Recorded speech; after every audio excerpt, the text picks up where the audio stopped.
Introducing Royal Caribbean's newest ship, Icon of the Seas, the ultimate family vacation.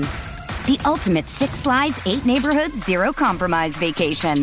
The ultimate never done that, can't wait to do it vacation. The ultimate chillin' by a different pool every day of the week vacation. This is the Icon of Vacations. Icon of the Seas, arriving in 2024. Book today. Come seek the Royal Caribbean. Ships Registry, Bahamas. This episode is brought to you by Pepsi Wild Cherry. Pepsi Wild Cherry is bursting with delicious cherry flavor and a sweet, crisp taste that gives you more to go wild for. Getting wild may look different these days, but whether it's opting for a solo Friday binge watch or a big night out, everyone can indulge in their wild side with Pepsi Wild Cherry. Also available in Zero Sugar. So grab a Pepsi Wild Cherry and get wild.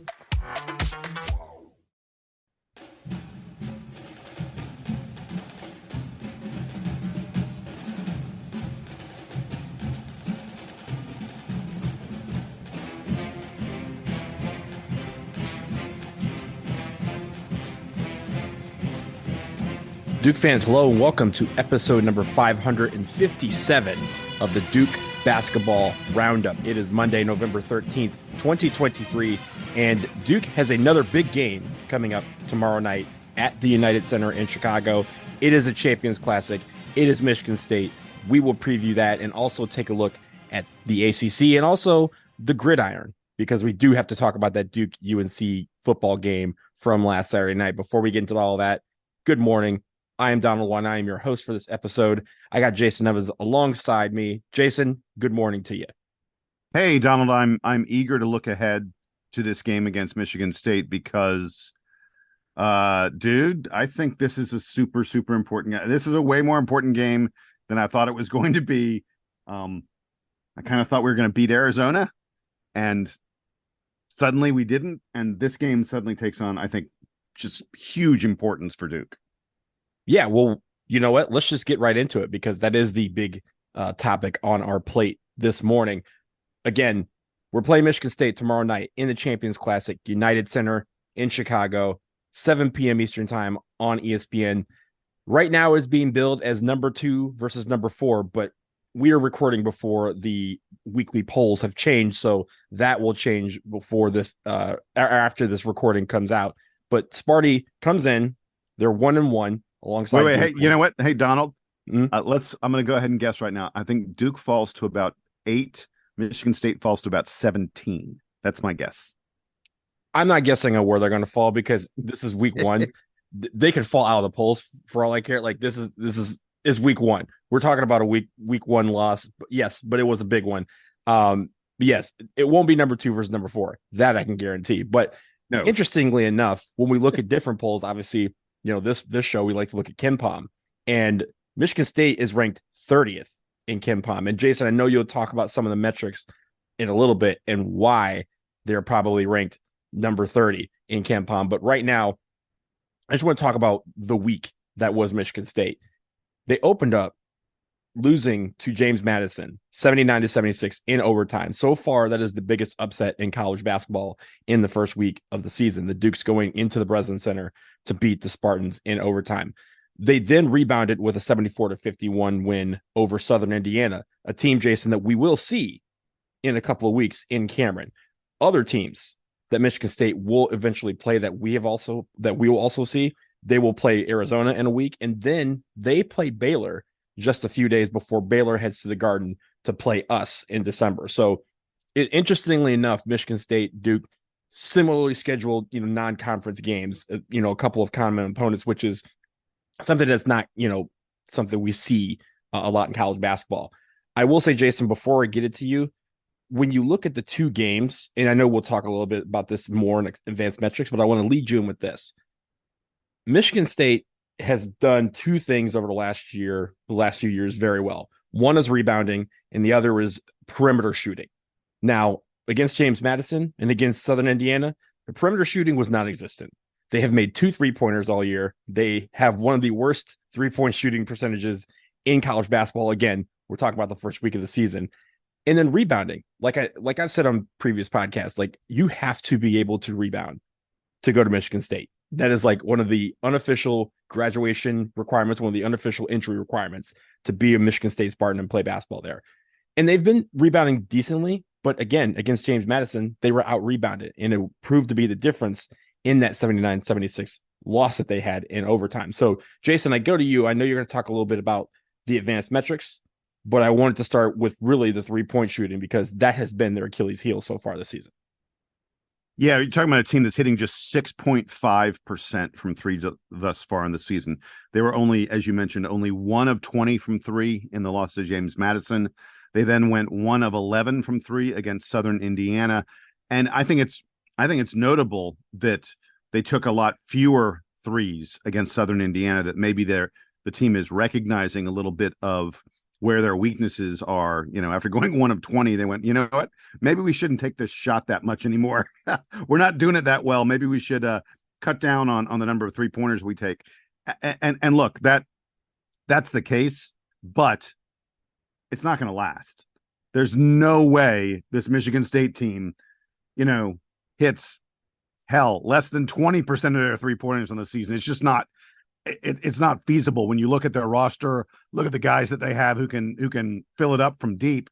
It doesn't make any sense to think that they're going to continue to do this.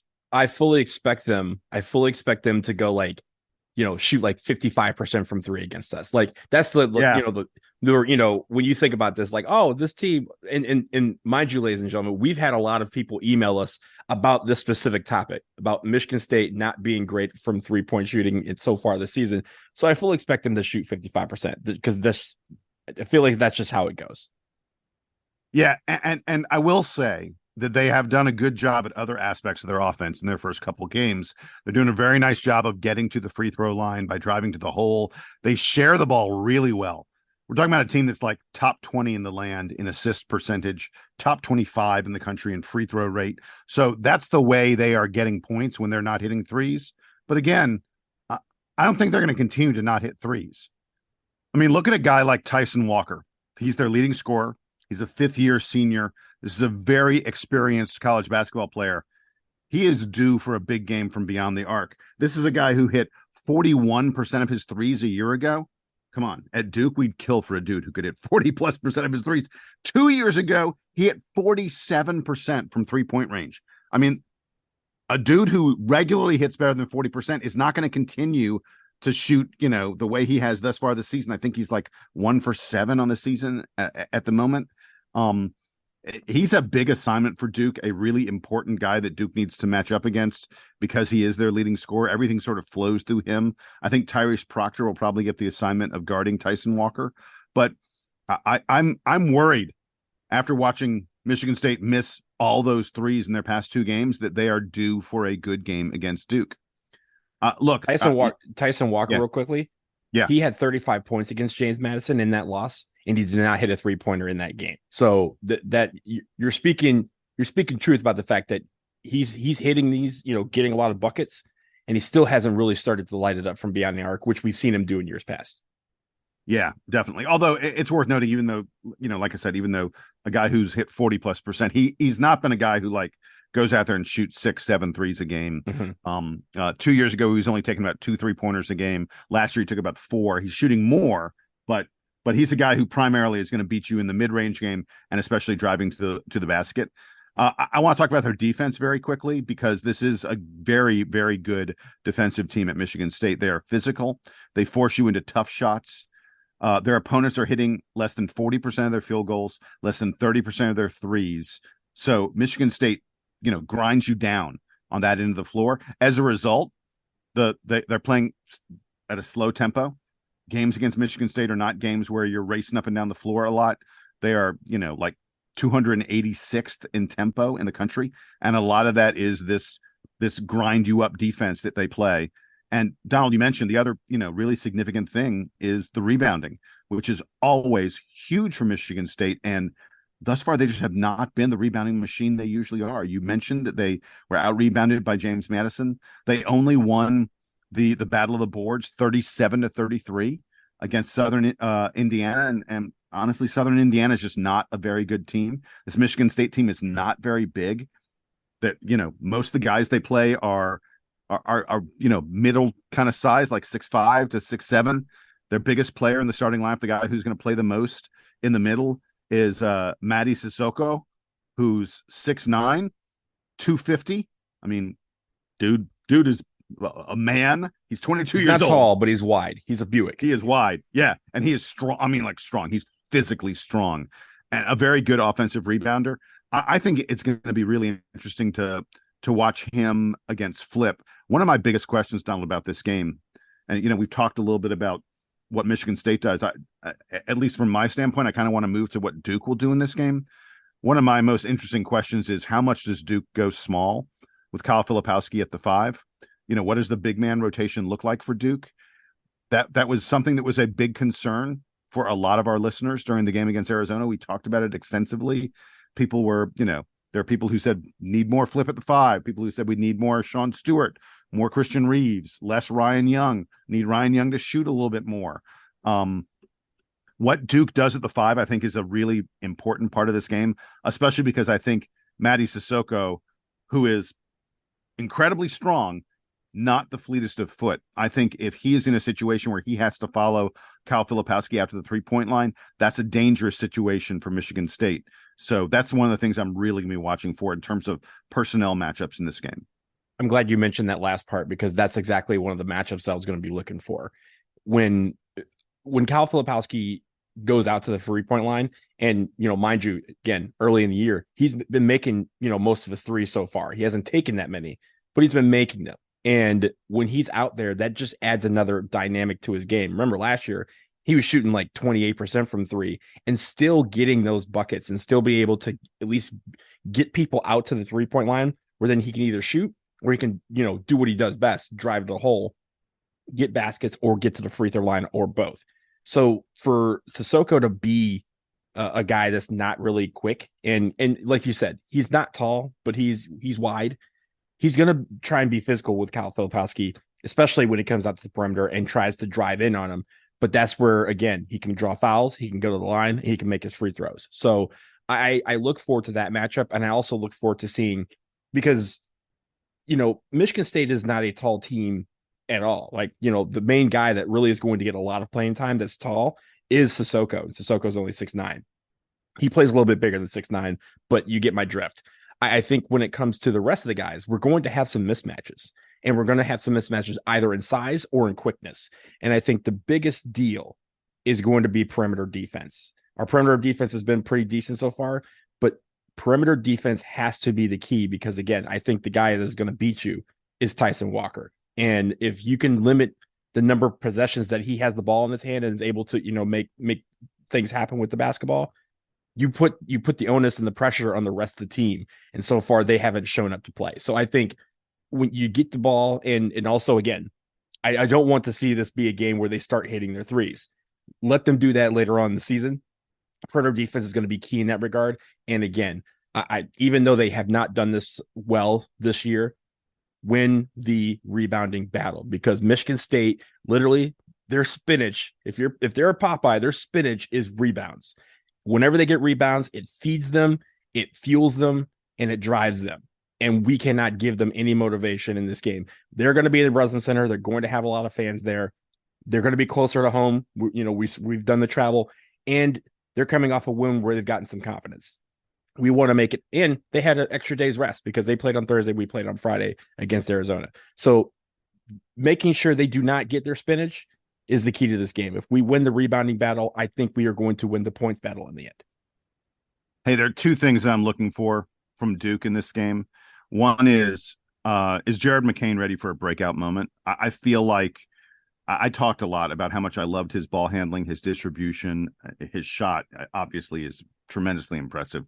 But I feel like there's a strong possibility that we're going to, at some point, there's going to be a game where you're just going to go, wow, Jared McCain was the best. I think you're going to go, Jared McCain was the best player on the floor. I don't know when that game's going to happen, but I just feel like every time I watch him, I'm like, that guy's ready to take over games. And I wonder if this Michigan State game may be the time that happens. And then the other thing I'm looking for it involves some of the other guys in Duke's backcourt. I was, let's just put it this way, I was critical of the play of Tyrese Proctor and Caleb Foster in Duke's loss to Arizona. I thought both those guys can play a lot better than what we saw in that game. We need more out of our point guards than what we got from those two guys. I mean, look, Caleb Foster, I've talked about it a lot. Folks, if you haven't listened to our recap of the Arizona game, Caleb Foster played almost 13 minutes, and the only thing he did was get a foul. That's literally the only thing he did in the entire box score. That just cannot happen. Caleb Foster's too good for that kind of thing to happen again. So that's where I am on the Duke players. I'm really watching the perimeter guys, I think, more than anything else. I know you have another thing, but just really quickly on Caleb Foster, when you look at, all of you out there know we really reference Ken Pom for a lot of our stats and a lot of our analytics. And Ken Pom does a great job of breaking down when you're looking at a team, who the significant contributors are and who the bench players are, who the players that may have a limited role but can do some damage. And what they have listed for Caleb Foster is, and this is a quote, nearly invisible. I don't want to ever hear the words nearly invisible next to Caleb Foster ever again, because Caleb Foster is a very important piece in this puzzle. When he comes off the bench, he's one of the first guys off the bench. He cannot be nearly invisible tomorrow night. Hey, speaking of first guys off the bench, there is one more Michigan State player that I want us to highlight. 6'5" freshman Cohen Carr. Kid's a top 50 recruit. Ordinarily, you wouldn't think too much of that. Well, he's a top 50 recruit because he is a ridiculous, explosive athlete. He's number 55. Keep your eye on this guy. Keep your eye on number 55 every moment of the game. I read a scouting report on him that described him as the most violent leaper in his high school class. Okay, I've heard of explosive. I've never heard of violent. Oh, I've heard of violent, and I know exactly what that means. I mean, and I don't want the rest of you to find out what that means tomorrow night. Cohen Carr he's still learning how to do other things on the basketball court, but he is a violent leaper. This dude, if he gets out in the open floor, just watch out. He's fun to watch, and I'm going to be really interested in seeing like who Duke matches up on him. He's not like completely raw. Let's be clear. He has skills. He can score some. He's got a decent mid-range game. But what he really does is just get out there and jump over you, which is kind of exciting to watch out for. I'll give people some Duke relations to what violent jumper means. Think Zion Williamson, think Cassius Stanley. Those type of guys. It's not just jumping high. It's jumping. When you jump with a purpose, and that purpose is murder. Like when Zion Williamson jumped up with the basketball, there was no one's like, oh, he's just gonna lay it in off the glass. No, he wanted to break your hand off. That is what violent jumping is. Again, we don't want to see that tomorrow night. Keep that in East Lansing. Don't bring that to Chicago.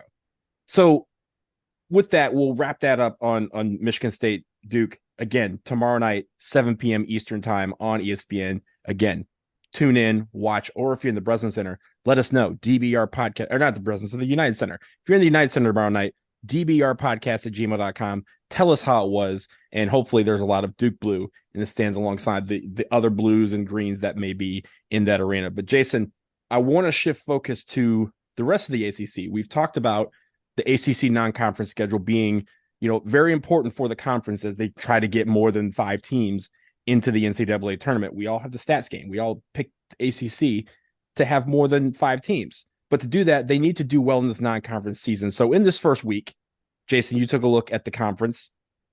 How do we do? Tell me the grades passing. Oh, I don't know, Donald. It depends on the team. Look, we reported last week that the ACC on opening day went undefeated. That's great. I mean, that's winning games matters. ACC is no longer undefeated, and wasn't just a good loss like Duke's loss to Arizona, which everyone is saying, that's perfectly acceptable. You lose to a really good, high quality team like that. We don't want it, but it happens. The ACC also picked up a couple other, decent losses. These aren't things that are going to keep you out of the tournament kind of stuff. Virginia Tech fell to South Carolina by 2, 79-77. That's okay. Wake Forest lost to Georgia, 80-77. Also okay. I mean, the only thing I would say about those is that Virginia Tech and Wake, if they're competing for an NCAA tournament kind of bid, South Carolina and Georgia are the kind of teams you might be competing with. And it doesn't look good to have those losses, but, they're not terrible. Get ready for the terrible. Louisville lost to Chattanooga. Now, look, the Moccasins are not like the worst mid-major. They're a decent mid-major, but still, Louisville fell at home to Chattanooga, and it feels like Louisville's on their way to another wretched season. But I think that Louisville will not be the worst team in the ACC. Donald, I'm here to tell you that Notre Dame is going to be the worst team in the ACC. They lost to Western Carolina at home. Western Carolina. Notre Dame trailed by double digits at the half. They ended up losing the game 71-61. I mean, when you're playing at home against Western Carolina and frankly, you're like not really super competitive, that's a really, really bad sign. So, along with Duke, those are the 5 losses the ACC's picked up. I do want to mention some of the wins. It's worth noting that Georgia Tech beat a bad Howard team by only 3 points. Tech trailed by 5 with 5 minutes to go in that contest. They managed to pull off the victory, but Georgia Tech's another one that does not look good. I think you're probably talking about the bottom of the conference there with Louisville, Notre Dame, and Georgia Tech. There were a couple good wins that the ACC can hang their hat on. Virginia beat Florida by 3. That's a nice victory. Clemson had a couple wins over UAB and Davidson. Look, those are not like great teams, but they're both teams that are going to hover around the top 100, probably inside the top 100. So those are good wins for Clemson, and Clemson, at least early on, looks like they're going to contend for the top of the ACC. And then, Donald, I got to mention your Miami Hurricanes. They beat UCF, Central Florida, by 16. Central Florida is now a member of the Big 12. They're pretty good program there. Wooga Poplar had 23 in this game. He was 5 of 5 from 3-point range. I told you Wooga's going to be a problem this year. Wooga is a problem. He now has, in both of their games, he's hit 5 3-pointers. Wooga's firing from deep and hitting all those shots. Miami, look, I'm not going to say too much about Duke's loss to Arizona, but you asked me who the second best team in the ACC is. Maybe the best team in the ACC right now. Miami, there's no question about it. So, Jason, you mentioned a couple of these losses that, they're bad, especially for the ACC. I do want to mention that is not something that is, solely tied to the ACC. When you look at the Big Ten, of course, the Big Ten is viewed as probably the best basketball conference. You had Michigan State again. They had the biggest upset they were the part of the biggest upset in college basketball so far this week. They lost at home to James Madison. Maryland lost to Davidson and UAB. And Rutgers lost at home in the battle. The same teams that Maryland and Clemson were in that same tournament with Davidson and UAB. Yep. And Maryland lost twice and Clemson won twice. That's good for the ACC. Yeah. That's good for the ACC. And the battle in New Jersey, Rutgers versus Princeton. Princeton beats Rutgers. So the only difference between the ACC and the Big Ten, when I mention some of these losses, is that the Big Ten has 4 words: benefit of the doubt.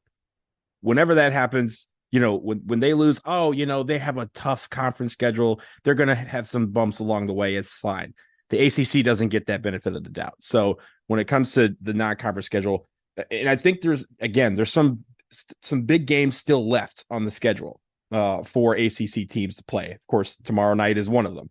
I think looking forward to those games and focusing on those games. And again, some of these, when you're playing Power 5 non-conference opponents, those are the ones that the ACC needs to focus on and get victories on, because that is going to be what fuels, any decision-making in that committee room come March time. So looking forward to seeing how the ACC does this week. We'll keep track of it. Right now, let's take a quick break. On the other side, we got to switch to football, because Duke, UNC, for the neutrals, it was a game for the ages. But for Duke, it was another instance of why do the referees hate us?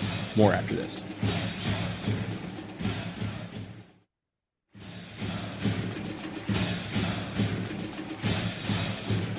We're back, and we switched to the gridiron. And on Saturday night, Duke traveled the 8 miles down to Chapel Hill to face UNC, and once again, the battle for the victory bell.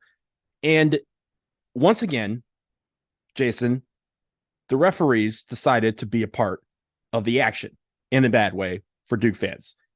The final score, 47-45, UNC wins in double overtime.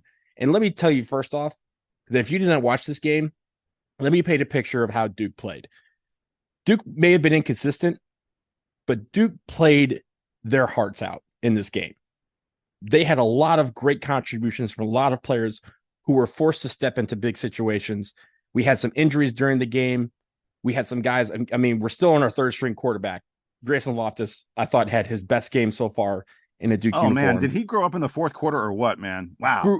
He's no longer a true freshman. We're not calling him true freshman Grayson Loftus anymore. That man is a man, because he stepped up in big ways in not just the fourth quarter, but also in overtime. I thought he performed, extremely well. But of course, Jason, it comes down to a couple of plays, and those couple of plays were incredible. I'm gonna let you take it because I'm still upset about it. But tell us what's happened in this game, at least the couple of plays that we're talking about here.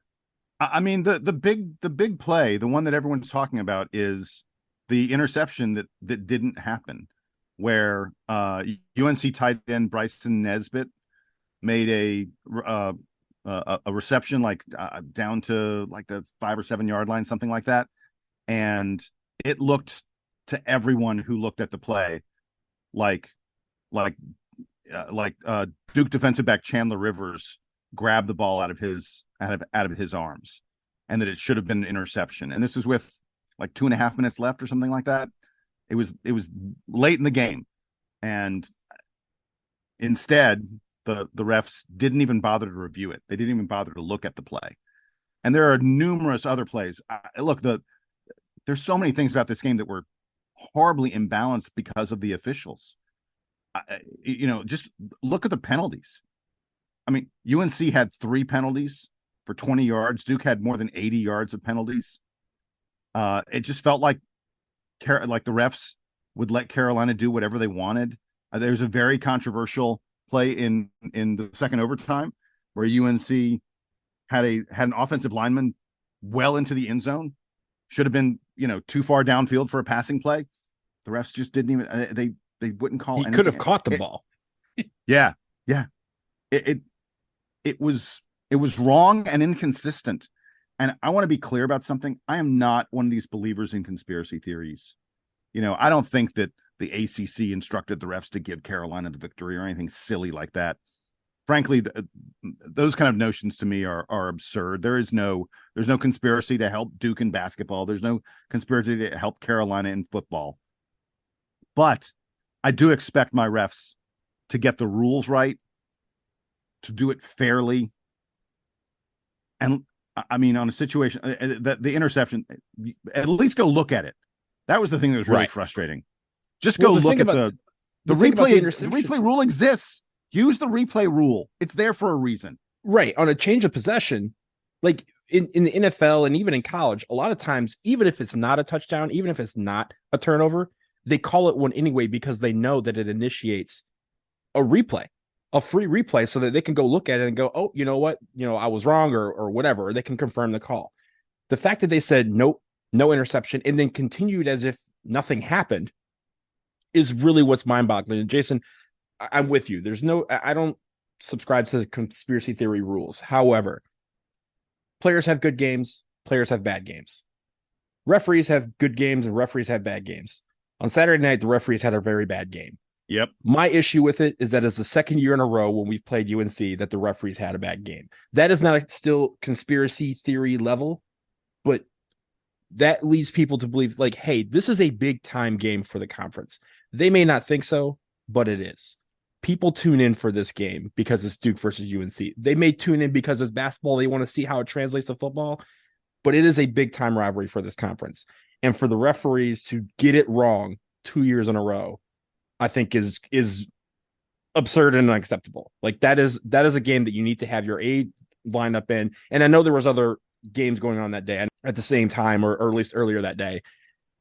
But for us, we can't get let down by the refs every single year when we play UNC because it means a lot. This victory bell is one of the older trophies in college football, and they need to understand that that it's something to be recognized. That hey, we need to review these calls, make it where we get the play right. I don't care if it's going against us as long as you get the play right. And time after time, these games have come down to a couple of points, a play here or there, where the referees got it wrong. And so that's where I think a lot of the angst and anger is coming from, at least on the part of Duke fans. But Jason, as we put that in our rearview mirror, something bigger that has come up, I guess, in the last day or so is that it really has nothing to do with Duke, but it could. And that is Texas A&M, according to reports, have fired head coach Jimbo Fisher and did not like his performance so much that they are willing to pay him $76 million to leave.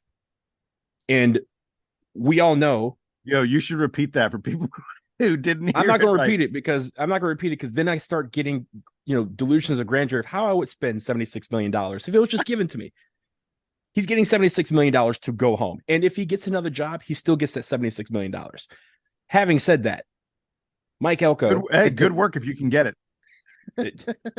Yeah, it ain't tricking if you got it. Mike Elko was the defensive coordinator at Texas A&M before he traveled to become the head coach at Duke. And the early indications are that Mike Elko is one of the top candidates to replace Jimbo Fisher at Texas A&M. This is something that we talked about early in the season, or actually before the season started, when he got that contract extension from Duke through the 2029 season.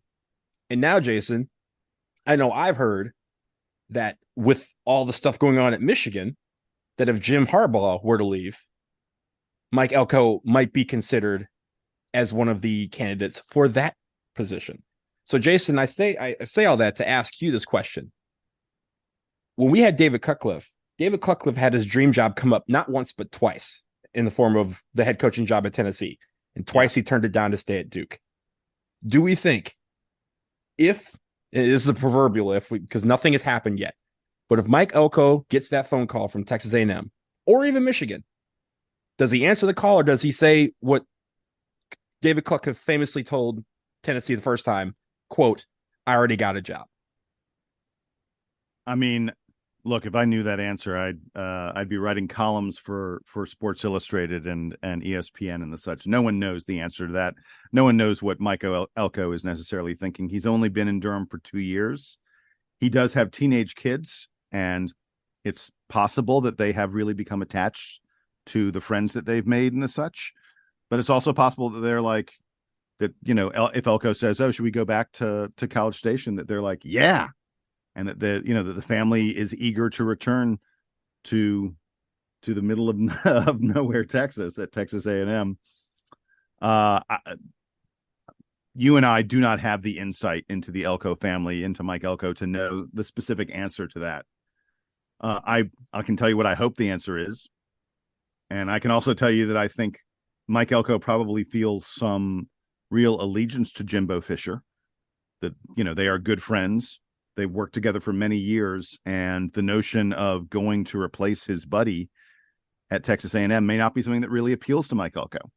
I'll tell you something else. I mean, look, we love Mike Elko for getting to be bowl eligible here at Duke. We've been singing his praises. The team has won a grand total of 6 games. They're 6-4.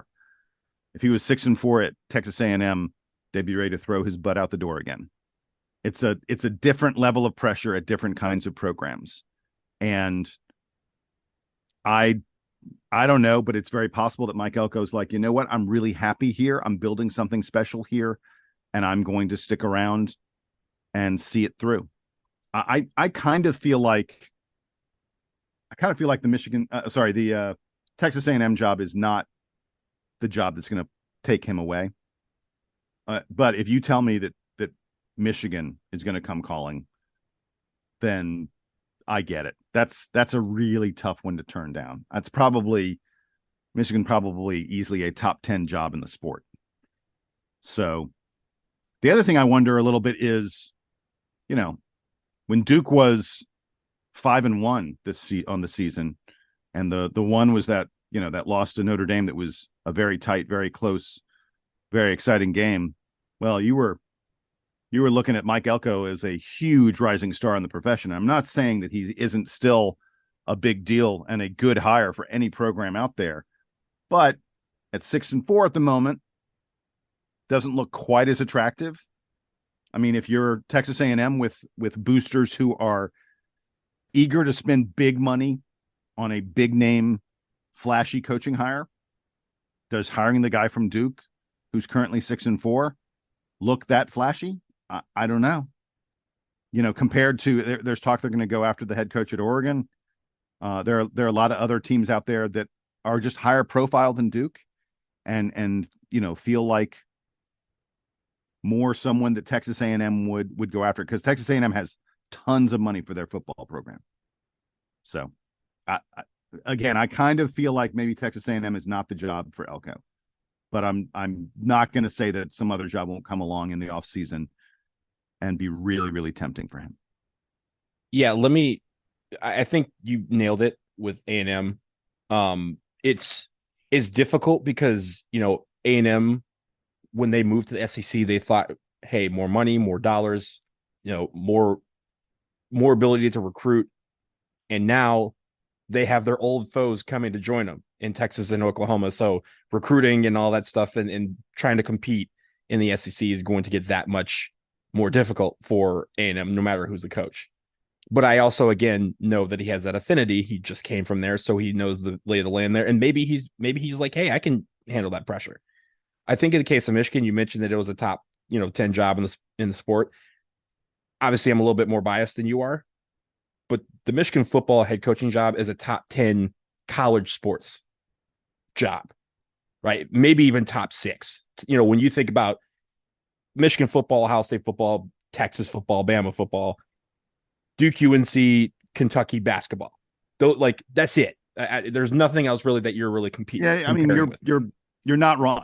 Whether it's top 6 or top 10, I don't know that it really matters that much, but you're not wrong. Right. And I think when it comes to even, any of these, like if you remember, a few weeks ago, they were talking about him being a top candidate for the Michigan State job. And we were both like, please stay as far away from East Lansing as possible. Yeah. And now down the road, they're like, oh, you guys were thinking about this guy? We might be thinking about this guy. And with everything that's going on at Michigan, that could be a possibility. I'm with you. I hope the answer is that he picks up the phone and listens to what they have to say, and he goes, yo, I'm cool. I got a job. I'm all set. Thanks for the call and for the confidence, but I'm gonna stay in Durham. And it honestly would be, I think that would be the biggest recruiting job that Elko could have, or that Duke could have, is to keep him in Durham for a few more seasons, to keep this trajectory going up. Yeah, we're 6-4, but again, we're 2 injuries away from being 8-1 on the season. Yeah. So it's not in a referee call. So we're right there. And I know he knows that. I know the players know it. The fact that his players have bought into the program and bought into his philosophy, that's something that, can't be understated. And so I'm with you and with probably everyone out there that said that when I say I hope that they do consider him. I hope all these coaching jobs open up and they're like, yo, Mike Elko might be our guy.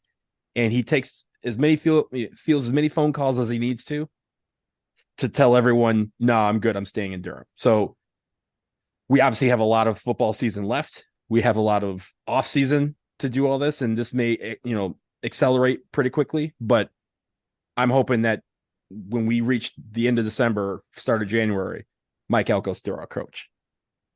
Yeah, you mentioned we've got a lot of football season left. Duke plays Virginia this weekend. This is a very winnable game.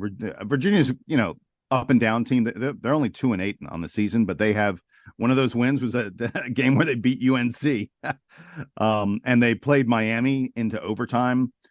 So just last week they played at Louisville, and it was a very, very close, very competitive game until Louisville got the win, sort of at the very, very end. So this is a Virginia team that is pretty good, and has been playing a lot better lately. So it won't be an easy game for Duke, but it's a very winnable game for Duke. And getting to 7 and possibly even 8 wins in the regular season would be huge for this Duke squad. It means a better bowl game. It means more attention on the program, probably helps recruiting, probably helps Mike Elko perhaps look for another gig if he wants one. I hope he really doesn't. But no, we, look, we're almost exclusively about basketball at this point, but I will be watching the football team. That game against UNC was one of the great college football games you'll ever see. Grayson Loftus, is really improving at quarterback, and we got a big game against Virginia this weekend. Virginia is our last road game of the season, and then, as you mentioned, we finish at home against Pitt. as you mentioned, I think those are two winnable games. It would get us to 8-4 if we close those two out. And yeah, you're talking about the Holiday Bowl in San Diego versus maybe like the Sun Bowl or Duke's Mayo Bowl, right? Like the higher prestige bowl equals more dollars for the program, equals more eyeballs in the program. It means a better time slot for them to play in. It means, we're playing in December 28th, 29th instead of just after Christmas when a lot of fans may not be able to get to the game. So it's those are little small things that matter in a program, right? And then again, having those eyeballs, then you get to hear about this. It's 3 extra weeks of practice for our guys. It's also 3 extra weeks of free recruiting promo for Duke. When they talk, when that bowl game happens, they're going to talk about how much the Duke program has improved and all these guys who are doing well, and also gives us a few extra days maybe to get some of these players back. Riley Leonard, they said may be back in time for the end of the season or a bowl game. So that's 3 extra weeks, but that we have to get him ready. It's 3 extra weeks to get Henry Beelan ready. 3 extra weeks to get, Graham Barton, a little bit more healthy because he's been playing, hurt for the last few weeks or sitting out the last few weeks. Those are key guys that we can get back from injury fully healthy, hopefully, if we have those extra couple of days, extra couple of weeks of practice. So I'm really looking forward. We always watch the football team here at the Duke basketball roundup. I know it's basketball here, but I think with football, we're really hoping that they finish out the season well. It starts this weekend against Virginia, and then carry that on into bowl season. And hopefully we get a nice little cushy bowl for us to travel to, because I will travel to the bowl game. That's for certain. But we will leave it there on episode 557 of the Duke Basketball Roundup. Thank you so much for listening. As always, you can email us, dbrpodcast@gmail.com. Get your headlines in once the game against Michigan State is over. Get your headlines in. We will read some of the best ones on the show on Wednesday morning. We have a great guest that will hopefully join us on Wednesday to recap everything that is Duke versus Michigan State. But until then, for Jason Evans, I am Down the Line, and now it is time for the Duke Band to play us out and take us home.